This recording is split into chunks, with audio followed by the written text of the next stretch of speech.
ये क्या कह रहा है? तो ये कह रहा है एक व्यक्ति जिसे धन, पैसा या शर्तों की मांग की पूर्ति के लिए बंदी बना लिया जाए, कब्जे में कर लिया जाए। जैसे कोई जा रहा है, अब उसको झट से गाड़ी में उठा लिए, अब उसके घर पे फोन किए, पैसा दो, तो कहते उस आदमी को हम क्या कहेंगे जिसको बंदी बना लिया जाता है। बहुत पहले की बात है, कांधार हाईजेक का आप सुने होंगे कि पूरा का पूरा एक विमानी को आतंकवादी सब हाईजेक कर लिया।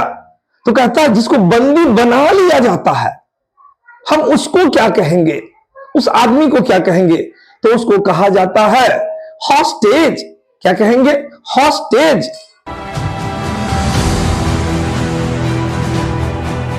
अब ये क्या कह रहा है? तो ये कहता है अनंत समय जो कभी समाप्त नहीं होता है, शाश्वत होने की स्थिति। कहता है कि समय का ऐसा चक्र कहिए, ऐसा पीरियड कहिए जो कभी समाप्त नहीं होता है, जो हमेशा चलते रहता है। नॉर्मली आदमी ऐसा कहता है कि मृत्यु के बाद की स्थिति ऐसा है जो एकदम चलते रहता है, वो काल कभी समाप्त नहीं होता। तो हम उसको क्या कहेंगे? तो उसको कहा जाता है इटर्निटी। क्या कहेंगे? इटर्निटी।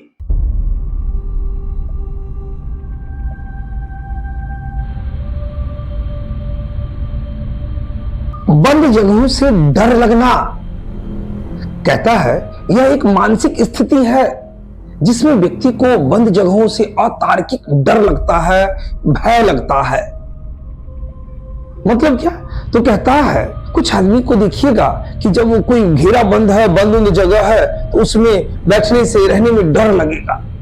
इस डर से पीड़ित लोग क्या करते हैं? तो जैसे लिफ्ट की बात करेंगे, सुरंग की बात करेंगे, ट्रेन की बात करेंगे, हवाई जहाज की बात करते हैं, या कोई भीड़ भरा कमरा है उसमें जाने से वो घबराएगा।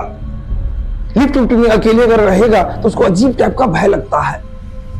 वास्तव में बात क्या होता है? तो इससे पीड़ित व्यक्ति को क्या होगा कि उसका सांस तेज चलने लगेगा, दिल की धड़कन तेज चलने लगता है। तो हम उस डर को क्या कहेंगे? तो उस डर को कहा जाता है क्लस्ट्रोफोबिया। उस डर को क्या कहेंगे? क्लस्ट्रोफोबिया। कह रहा है एक जगह जहां पानी को एकत्रित किया जाता है और भविष्य में उपयोग के लिए संग्रहित किया जाता है, स्टोर किया जाता है। तो आप देखिएगा जहां ज्यादा सूखा उखा पड़ता है तो नॉर्मली वहां पे उस टाइप के तालाब उलाब का निर्माण किया जाता है कि जब बरसात आएगा तो बरसात के पहाड़ी इलाका से जो पानी सब आएगा उस पानी को जमा किया जाता है, और जब कभी जरूरत पड़ेगा तो सिंचाई वगैरह के काम में यूज किया जाता है। तो उस जगह को हम क्या कहेंगे जहां पानी को एकत्रित किया जाता है, भविष्य के उपयोग के लिए संग्रहित किया जाता है? तो उस जगह को कहा जाता है रिजर्वायर। क्या कहेंगे? रिजर्वायर।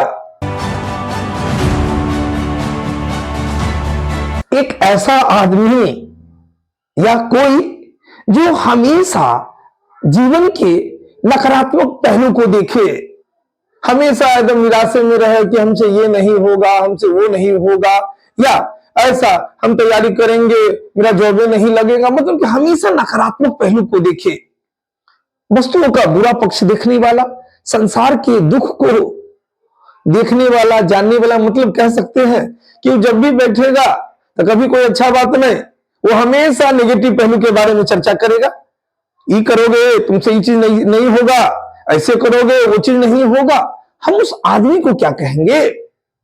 तो उस आदमी को कहा जाता है पेसिमिस्ट। क्या कहेंगे? पेसिमिस्ट।